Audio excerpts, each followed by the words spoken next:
Van Heist rock right here, and that's a famous rock in Wisconsin. Let's put it that way.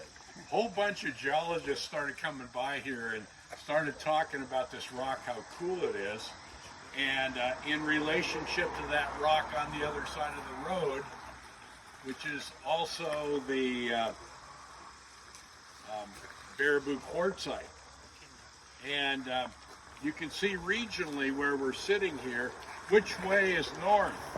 North is off that way, right? Yep. So back of us, as you're looking at the rock, that's west, and east is back of me, and south is down the road downhill toward Baraboo. Now this whole rock and system of rocks in here is fascinating. Why? Why do geologists stop here? They stop here because they see a quartzite mountain that's kind of circular or elliptical mountain, right? Remember that? Tim talked about the mountain. And the elliptical mountain, this is the north side of the elliptical mountain. And it's kind of a big canoe structure. That's the way I look at it. And Tim talked about it that way. But I've got a guidebook here, and you can see the canoe structure. You can wrinkle it up and make a canoe out of it. Okay, and the canoe is the structure.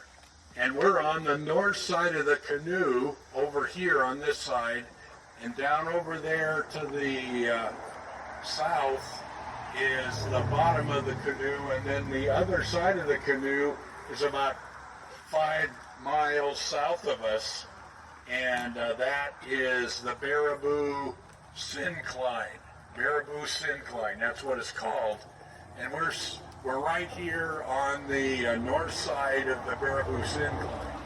And as we look at the syncline, what do we see? We see vertical strata, okay, or vertical layers that have been heaved up. So we got people on both sides that we're pushing, trying to help the geologic forces. What do you need to make the canoe structure? You need north-south compression, right? North-south compression wrinkled up the layers, the horizontal layers, into near vertical layers here, and made the canoe structure 25 or 30 miles long, 5 miles north-south. So it's a real big thing. Now it's doubly plunging. On the east, it plunges down, and on the west, it plunges down toward the center of the canoe. So it is really like a canoe. That's the way to think about it. And in building the canoe, the original strata were buckled to make this amazing structure. And the rock kind of shows the whole story in miniature. I think that's why geologists get fascinated.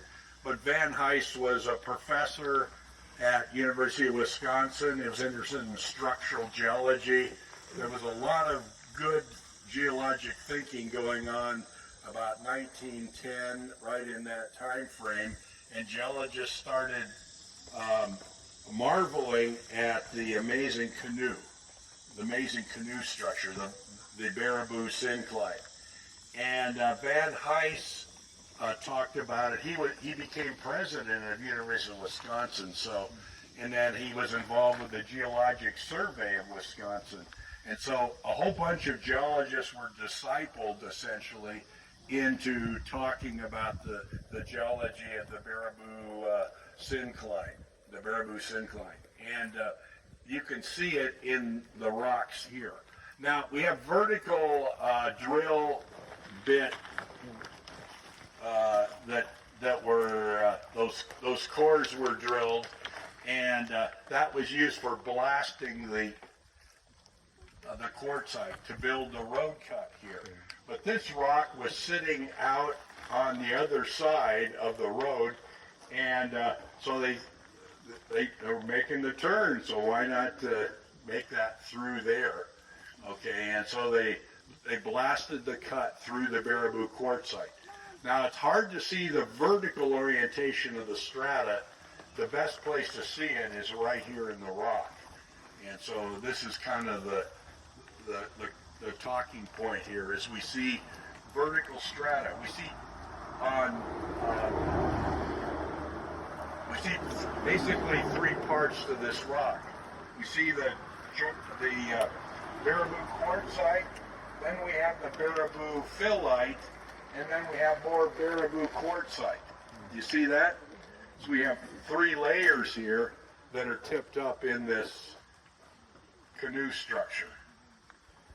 Okay, and if you look at the quartzite, especially on the left side there, you can see traces of the vertical bedding of the original sandstone. So it was the quartz sandstone that was squeezed into this syncline form, and that's the original bedding. We're seeing a lot of the original bedding and a little bit of cross bedding perhaps in that sandy layer. And then in between the two quartzite layers, which were sandstone, there was a mudstone layer. Mudstone? Okay. And what happens to mudstone? It's finer texture, and when it gets in a pressure squeeze, what happens? The crystals in the mud melt quicker than the larger sand crystals. And the quartz sand has a higher melting point than the feldspar grains in here. And so, it partially melted and formed this phyllite. And if you look at the phyllite, you can see it has kind of diagonal layering to the canoe kind of structure. And as you wrinkle strata, what happens? There's shear between layers. And if you take a book and make a canoe out of it, you'll see there's shearing going on between layers. And the inner beds shear upward against the farther away beds. And so what happens? There's shear on the in between the layers. And the shear in between the layers oriented the minerals that formed in the phyllite, the Baraboo phyllite here, and it made the mica minerals go kind of diagonal to the bedding structure originally. And so the partial melting, because of the heat and pressure, created this amazing rock situation. So we talked about quartzite. What was the original material of quartzite? Sandstone.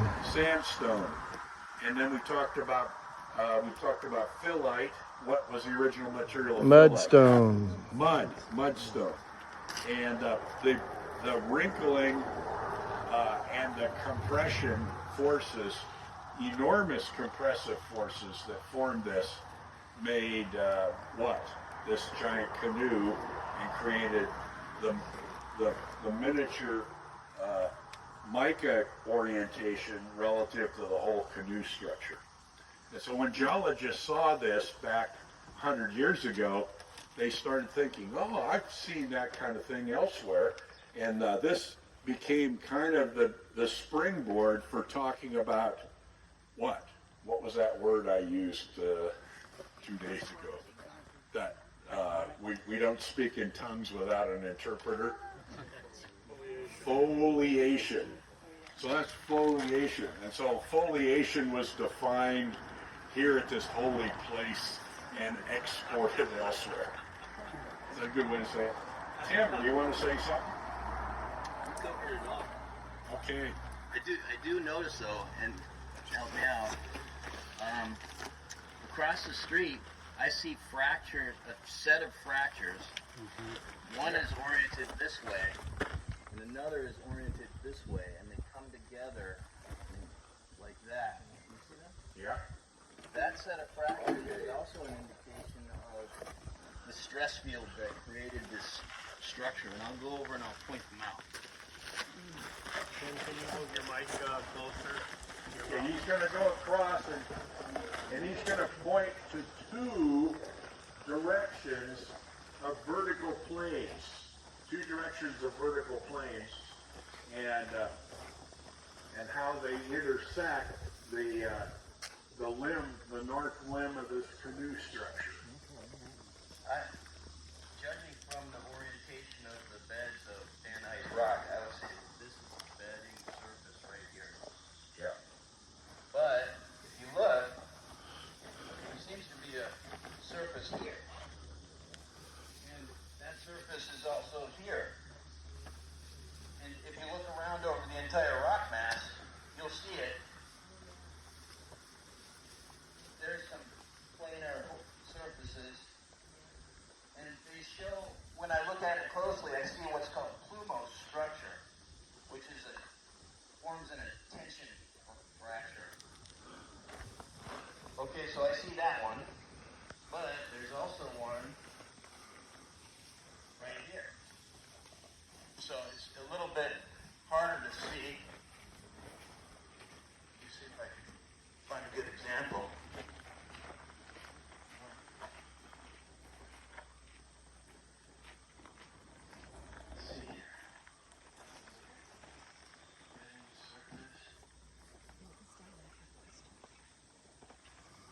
That surface right there, that flat surface. Yep. There's some flat surfaces right here with very good plumose structure on the surface of that fracture. And here's a great one. Plumose, you might recognize, sounds like plumage, feathers. And as a fracture like that forms, it curls out on the edges and the fracture overlaps itself. And when it finally breaks away, it kind of looks like a feather. But those fractures are oriented 45 degrees on either side of the principal compressive stress that folded the rock. It's a set of fractures, and it probably has a name. And it's nothing to do with avocados.